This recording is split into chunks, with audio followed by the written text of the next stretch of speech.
여러분 잘 아시는 바와 같이 바울 일행은 지금 로마를 향하여 항해하고 있었습니다. 그런데 큰 풍랑이 불어왔습니다.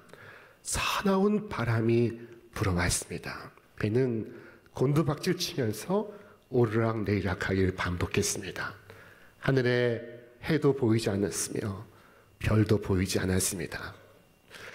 자, 여러분, 그런데 그 배에는 하나님의 사람이 타고 있었습니다. 그는 바울이었습니다. 다 같이 겪는 고난이지만 그 가운데서 평안한 얼굴로 주위 사람들을 격려하는 사람이 있습니다. 자, 주위 사람들을 격려하며 소망을 불어넣는 사람이 있습니다. 그런 사람을 보셨습니까? 그가 바로 오늘 그 배에 타 있는 바울이었습니다. 바울은 하나님을 믿었습니다. 두려워하지 말라. 네가 가이사 앞에 반드시 서야겠고 하신 말씀을 그는 믿었습니다. 하나님께서 배 위에 탄 모든 사람을 그에게 맡기시겠다 하신 말씀을 그는 믿었습니다. 그리고 그는 자기가 들은 대로 이루어질 것을 확신하고 주위 사람들에게 살 수 있다는 소망을 불어넣었습니다. 자, 그는 맹렬히 부는 바람 가운데서도 담대했습니다. 여러분, 하나님을 의지하고 그리하여 침착하고 굳세지 아니하면 하나님께서 맡기신 사명을 이룰 수 없습니다. 여러분의 가정에서, 일터에서 하나님을 의지하여 침착하고 굳세지 아니하면 여러분에게 맡겨진 일을 감당할 수 없습니다. 자, 지금 맹렬한 광풍이 배를 이끌어가고 있습니다. 많은 사람들의 믿음은 순조로운 때만의 믿음입니다. 그러나 하나님이 선택하신 사람들의 믿음은 어둠 속에서도 장래를 밝히 보는 믿음이며 큰 소동 속에서도 평안한 믿음이며 슬픔 가운데서도 노래를 부를 수 있는 믿음이며 칠흑같이 어둠 속에서도 밝게 빛나는 믿음입니다. 자, 오늘 역경과 고난 속에서 살아갈 희망을 잃어버린 이 시대 속에서 많은 사람들이 표류하고 있습니다. 이 어려움 많은 시대에 파고에 표류하는 이 역사 속에서 하나님의 사람들을 향하는 세상의 요청이 있고 하나님의 부르심이 있습니다. 여러분, 어둠과 절망 속에 있는 이들에게 소망을 불어넣으시기 바랍니다. 여러분의 믿음을 발휘하시기를 바랍니다. 자, 여러분의 사랑하는 자녀들과 일터의 동료들에게 하나님의 말씀을 나누시고 희망을 나누시기를 바랍니다. 풍랑이는 바다 위에서 276명의 사람들은 바울의 말을 쫓아서 용기를 갖고 희망을 갖게 되었습니다. 그리고 마침내 저는 무사하게 육지에 상륙하게 되었습니다.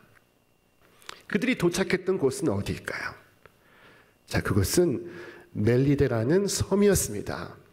지금 바울 일행이 탄 배는 저 가이사랴에서 출발하여 시돈을 거쳐 무라에서 큰 배로 갈아타고 그레데 미항에 도착했습니다.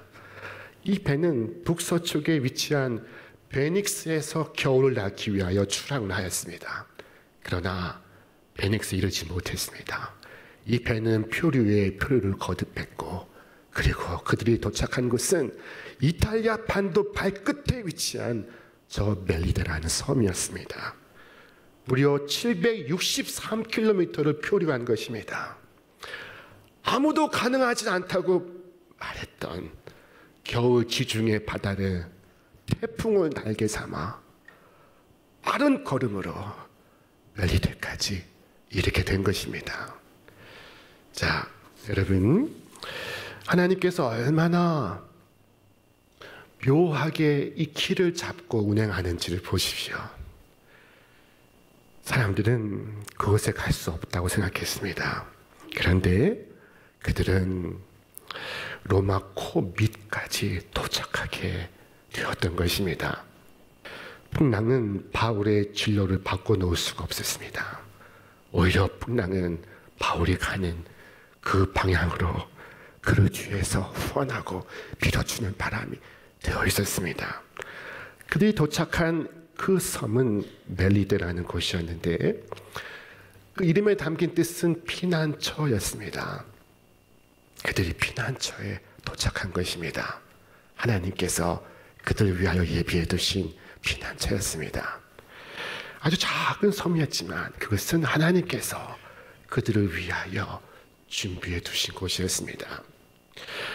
여러분, 이 바울은 지난 2년간 투옥 생활을 했습니다. 감옥에서 감금되어 있었습니다. 그리고 지난 14일 바다 위에 풍랑은 그의 모든 진액을 쏟아붓게 하였습니다. 자, 그런데 하나님의 오묘한 섭리 가운데 바울 일행은 이 섬에 도착하였고 그들은 그곳에서 참된 회복과 쉼을 경험하게 됩니다. 자, 그들이 그곳에서 찬송가 70장을 부르지 않았겠습니까? 함께 합창하지 않았겠습니까? 피난처 있으니 환난을 당한 자 이리 오라. 땅들이 변하고 물결이 일어나 산 위에 넘치되 두렵지 않네. 높으신 하나님 우리를 구하니 할렐루야. 괴로움이 심하고 환난이 극하나 피난처 되시는 주 하나님.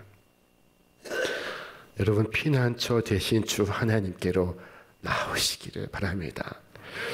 자, 그들이 이 섬에서 하나님께서 예비해 두신 사람들을 만나게 됩니다. 그들이 도착한 그때 하늘엔 비가 내리고 있었고 날씨는 추웠습니다. 그리고 그들은 물에 흠뻑 젖어 있었습니다. 그들은 추위에 온몸을 부들부들 떨고 있었습니다. 어려움 가운데 살기는 했지만 그들의 몸을 따뜻하게 해줄 집도 없었으며 그들을 배부르게 할 양식도 그들에게는 없었습니다. 아무것도 그들에게 없었습니다. 그렇지 않았겠습니까? 자, 그런데 오늘 본문을 보면은 그 섬에는 주민들이 살고 있었습니다. 이전 성경은 그 주민을 토인들이라고 표현했고 영어 성경은 바바리안이라고 기록했습니다. 그들은 많이 배우지 못한 사람들입니다. 개화되지 못한 사람들입니다. 그러나 그들은 바울 일행을 향하여 특별한 환대를 베풀었습니다. 불을 지폈고 그들을 따뜻하게 맞이해 주었습니다. 그들은 그 조난당한 이들을 향하여 친절한 팔을 내어 밀었습니다. 하나님의 구원의 손길은 이 멜리데 섬의 주민을 통하여 나타나고 있었습니다. 자, 우리는 이 장면을 영적인 의미로 재해석할 수 있습니다. 여러분, 이 세상은 차가운 곳입니다. 이 세상에서 산 우리는 쉽게 얼어붙기 마련입니다. 죄 가운데 살아가는 사람들의 그 심령은 미지근해지고 차갑게 얼어붙기 쉽습니다.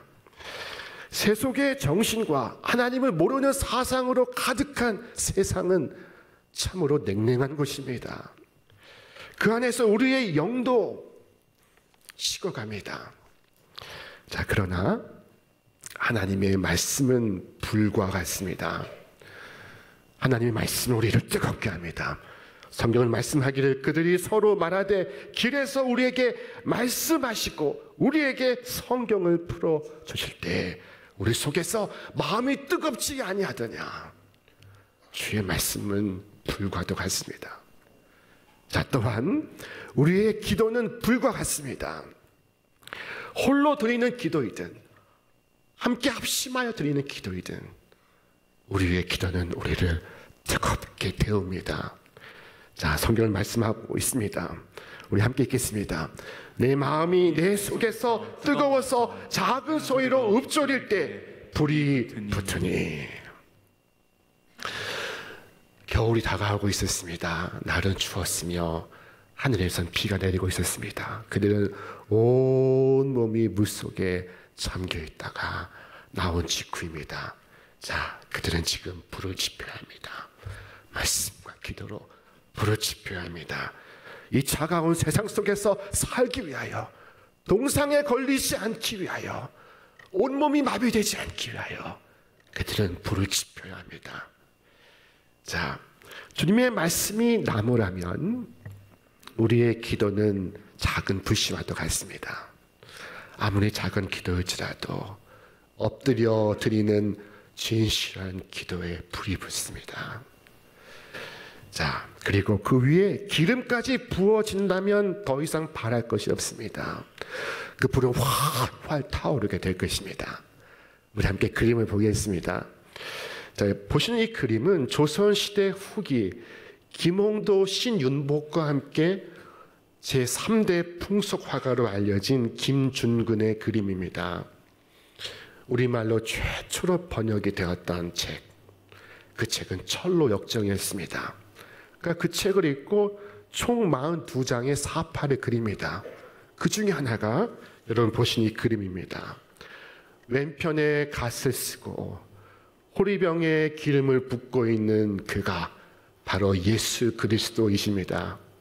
그리고 건너편에서 찬 물을 끼얹고 있는 옷 벗은 이가 바로 마귀입니다. 자, 불은 꺼지지 않고 있습니다. 마귀가 물을 연신 퍼붓고 있지만 불은 더 뜨겁게, 더 높이 타오르고 있었습니다.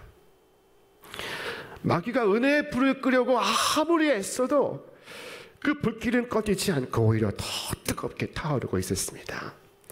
그것은 바로 예수께서, 우리 구주께서 기름을 붓고 있기 때문이었습니다. 불을 보호하기 위하여 기름을 붓고 있으십니다. 이때 기름은 곧 그의 성령을 의미합니다. 여러분, 성령 충만을 사모하시기를 바랍니다. 이 차가워지는 겨울에 성령의 은혜와 성령의 은사를 구하시기를 바랍니다. 그러면 여러분의 불은 활활 타오를 것입니다. 말씀과 기도와 성령의 충만으로 여러분의 불을 뜨겁게 피우시길 바랍니다. 여기 하나를 추가한다면 성도의 교제를 말할 수 있습니다. 여러분 한 사람만으로는 부족합니다. 여러분의 믿음이 약해지고 구주에 대한 사랑이 힘해질 때 여러분 반드시 성도의 교제 안에 있어야 됩니다. 자, 주님께서 우리에게 말씀하셨습니다. 두세 사람이 있는 내 이름으로 모인 곳에는 나도 그들 중에 있느니라. 여러분 반드시 함께 모여서 주님의 은혜를 나누고 주님의 사랑을 나누시기를 바랍니다. 그때 이 차가운 세상이 따뜻한 세상으로 변화하는 것을 여러분 느끼게 될 것입니다. 자, 이후 이 바울 일행이 도착하고 이 멜리데 섬에는 세 가지의 기적이 일어나게 됩니다. 그 하나하나의 기적은 하나님의 살아계심을 증거하고 있었습니다. 첫 번째 이적은 바울이 독사에 물리나 그가 아무런 해를 입지 않는 이적이었습니다. 자, 바울은 나뭇가지 한 단을 더 구해다가 그 불에다 얹어 놓았습니다. 그런데 그 불 속에 숨어 있던 독사가 그 뜨거움을 견디지 못하고 기어나와 바울의 손을 무는 것이 아니겠습니까? 뱀이 바울의 손에 대롱대롱 매달려 있습니다. 자, 여러분, 그것을 본 원주민들은 생각했습니다. 이 사람은 필경 죄인이로다. 그는 살인자로다. 바다에선 살아남았지만 공의의 신이 그를 살지 못하게 함이로다. 그들은 그 독사의 위험을 알고 있습니다. 자, 그런데 오늘 본문에 보면 아주 재밌는 표현이 등장하고 있습니다. 바울이 그 짐승을 무심히 불 가운데로 떨구어 버립니다. 그리고 아무 일도 일어나지 않았다 말씀하고 있습니다. 뱀이 물었으니까 독이 퍼져야 하지 않겠습니까? 그의 몸이 굳어지고 그가 쓰러져야 하지 않겠습니까? 그런데 이 원주민들이 볼 때 온몸이 붓고 죽어야 할 그가 죽지 않고 있습니다. 자, 여러분, 주께서 하신 말씀을 떠올리십니까? 우리 말씀 같이 읽겠습니다. 믿는 자들에게는 이런 표적이 따르니 곧 그들이 내 이름으로 귀신을 쫓아내며 새 방언을 말하며 뱀을 집어올리며 무슨 독을 마실지라도 해를 받지 아니하며 병든 사람에게 손을 얹은즉 나으리라 하시더라. 아멘. 안 죽으니까 원주민들의 생각이 그 자리에서 바뀝니다. 아, 이 사람은 신이로다. 살인자가 아니라 그는 신이로다. 죽어야 할 사람이 죽지 않고 있습니다. 자, 그들은 아무 이상이 없음을 보고 바울을 신으로다 생각을 했습니다. 두 번째 이적은 그 섬의 추장의 아버지가 치유를 받는 사건이었습니다. 이 섬에는 버블리오라는 사람이 제일 높은 사람이었습니다. 그가 그의 저택으로 모든 사람들을 초대했습니다. 그들을 대접했습니다. 환대했습니다. 그런데 그의 집에는 그의 아버지가 열병과 이질에 걸려 있었습니다. 여러분, 당시는 열병에 걸려도 죽을 수 있는 시대였습니다. 이질이 걸려도 얼마든지 죽을 수 있는 상황이었습니다. 그런데 하나님께서 그 집에 은혜를 베푸사 바울의 손을 통하여 그가 안수할 때 버블리오의 아버지가 치유되게 되었습니다. 자, 그가 깨끗이 나았습니다. 병이 물러갔습니다. 이것이 두 번째 이적이었습니다. 버블리오의 부친이 안수를 받고 병에서 노임을 얻자 모든 섬의 병자들이 다 한꺼번에 나오게 되었습니다. 바울은 그들에게 기도를 했고 그들에게 말씀을 전했습니다. 그들 모두가 병에서 노임을 얻었으며 그것은 육신의 병뿐 아니라 마음의 병에서도 노임을 얻게 되었습니다. 이것이 그 섬에서 일어난 세 번째 이적이었습니다. 모든 사람들이 구원을 받게 되었습니다. 자, 사람들이 회복이 되고 병에서 노임을 얻고 그리고 영육간의 고침을 받고 그 섬에는 기쁨이 가득하고 하나님의 영광이 차고 넘쳐 흐르고 있었습니다. 하나님의 구원하심의 섭리는 참으로 신묘막측하며 참으로 측량할 길이 없습니다. 지금 인간의 시각으로 보면 광풍에 밀려서 우연히 도착한 섬이지만 그러나 믿음의 시각으로 볼 때 이것은 하나님께서 인도하신 여정이었습니다. 그동안 바다 위에선 많은 고난이 있었습니다. 여러분, 고난이 왜 있어야 하냐고 묻지 마시기 바랍니다. 돌아보면 이 고난은 반드시 있어야 했습니다. 꼭 있어야 하는 것이었습니다. 이 모든 일을 통하여 모든 사람들이 하나님을 만나게 되었으며 하나님께서 주시는 구원을 받게 되었습니다. 여러분, 개인적으로 가정적으로 어려움 겪을 때가 있습니다. 여러분, 이것이 왜 왔느냐고 묻지 마시기 바랍니다. 누구의 죄 때문이냐고 따지지 마시기 바랍니다. 하나님께서 이 사건을 통하여 이루시고자 하는 바가 있습니다. 하나님께서 성취하시고자 하시는 뜻이 있습니다. 하나님의 백성을 부르시려 하고 있습니다. 하나님의 백성을 거두시려 하고 있습니다. 하나님께서 하나님의 사람들로 하여금 일어나 일하게 하시고 있습니다. 하나님의 선교를 일으키시고 있습니다.